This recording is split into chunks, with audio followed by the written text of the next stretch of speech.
Next is bridge type full wave rectifier. Second type.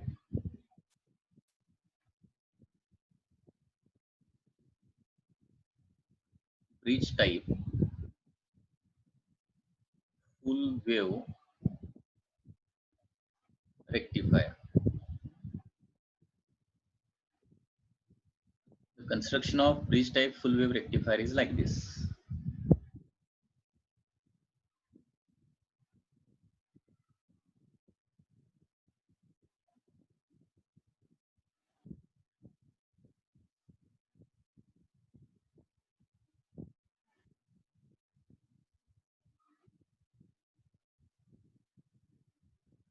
So bridge type full wave rectifier uses 4 diodes like this.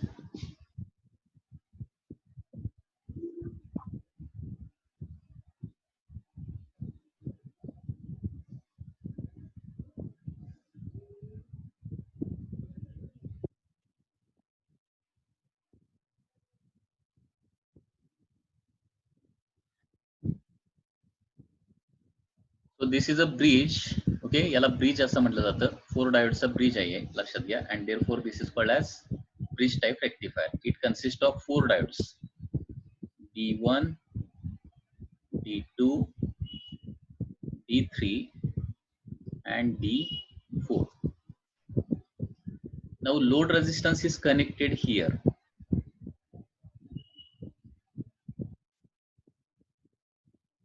Here there is a load resistance RL and input alternating supply is connected here between these points. Okay, suppose this is terminal S1 and this is terminal S2. ठीक आहे. आता याचं construction कसं होणार लक्षात घ्या. Suppose हा alternating हा इनपुट सप्लाय आणि आउटपुट कुठे मिळणार आहे आपल्याला लोड रेझिस्टन्सच्या जवळ इथं आपल्याला आउटपुट मिळणार आहे. Okay, here we get output. So once again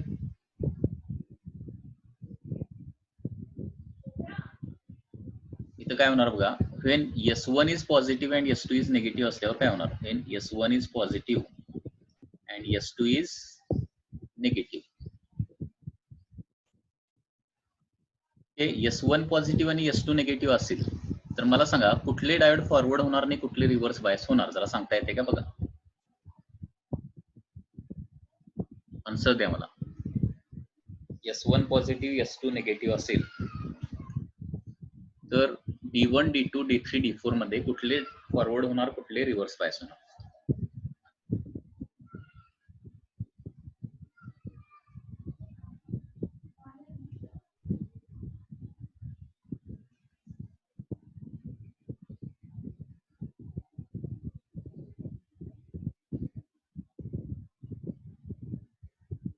correct.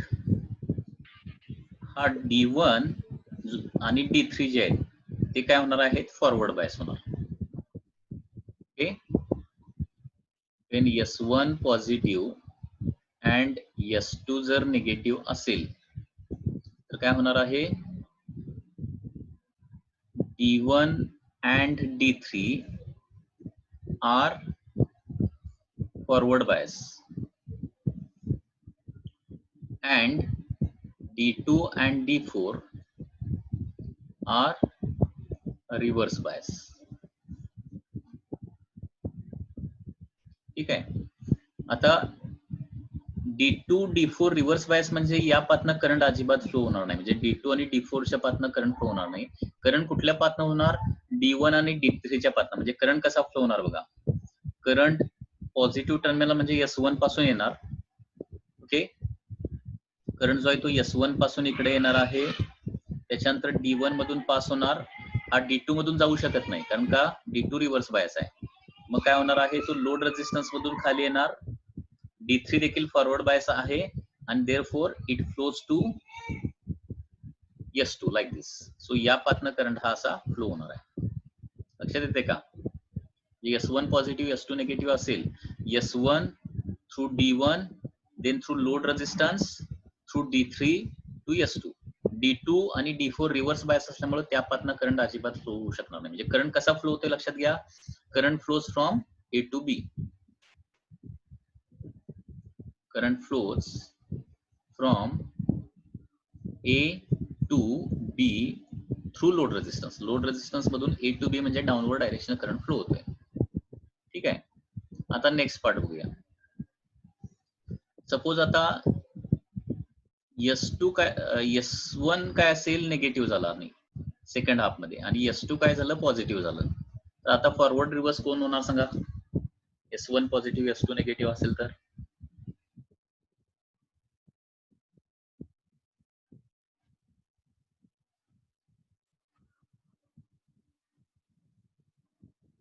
Shweta, Pandurang, Mansi यांनी करेक्ट आन्सर दिलेले आहेत. सुप्रिया, साक्षी, आदिती,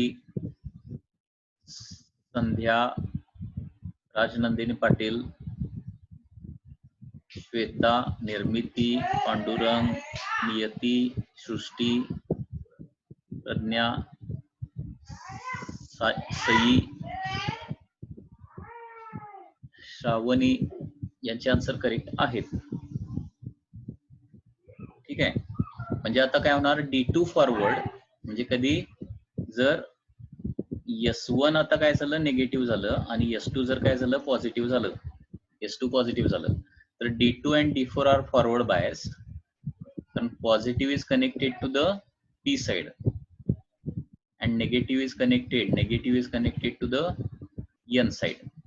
So D2 D4 जे आहे ते काय होणार आहे फॉरवर्ड बायस आणि D1 D3 रिव्हर्स बायस. म्हणजे D1 D3 रिव्हर्स बायस म्हणजे D1 आणि D3 च्या पाथनं आता करंट फ्लो होणार नाही.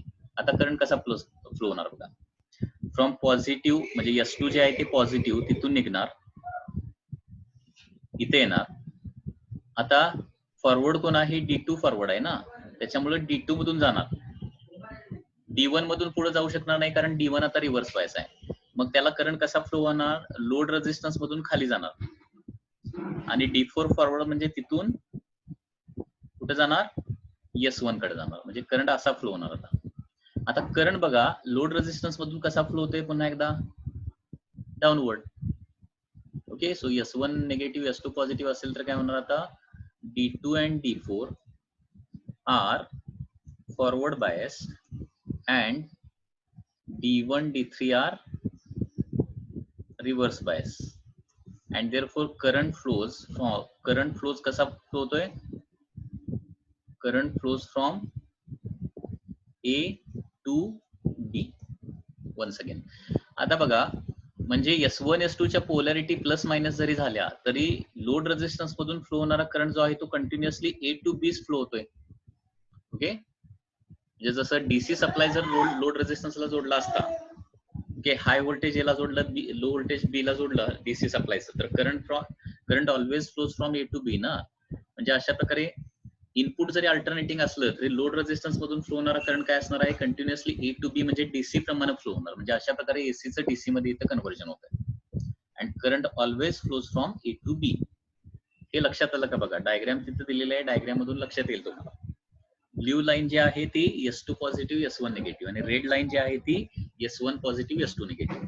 म्हणजे S1 पॉझिटिव्ह असू दे किंवा निगेटिव्ह असू दे ओके लोड रेझिस्टन्स मधून फ्लो होणारा करंट जो आहे तो नेहमी डाऊनवर्ड डायरेक्शनच फ्लो होणार आहे आणि इथं काय होतं फुल वेव्ह इथं प्रोड्यूस होते and therefore it is called as full wave rectifier. Okay. So this is the construction and working of the full wave rectifier. काय डाऊट असेल तर विचारा.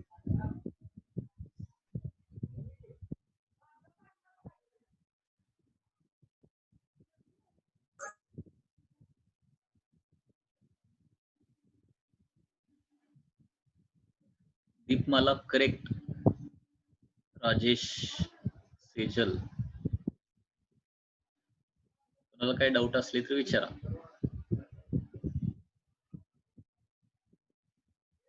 आता ही ब्रिज टाईप रेक्टिफायरची डायग्राम लक्षात कशी ठेवायची ही महत्वाची गोष्ट आहे. लोड रेझिस्टन्स राहुल माळी विचारतो की लोड रेझिस्टन्स म्हणजे काय. लोड रेझिस्टन्स म्हणजे तुमचा रेडिओ.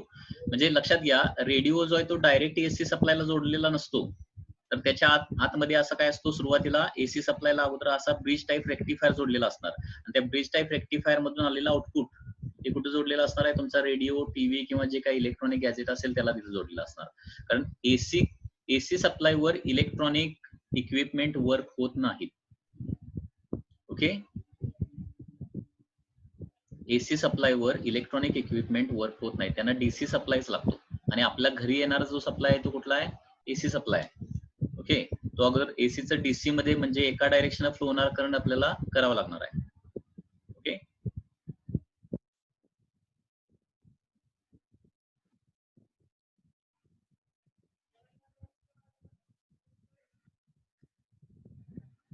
ठीक आहे.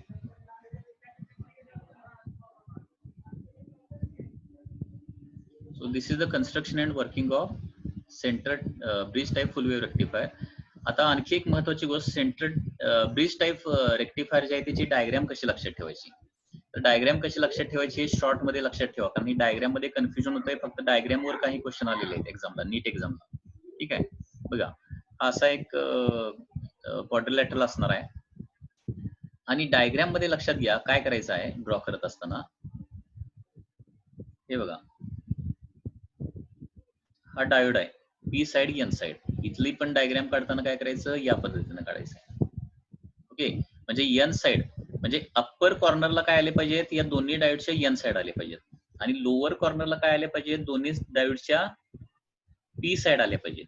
काय सांगतोय लक्षात येते काय बघा.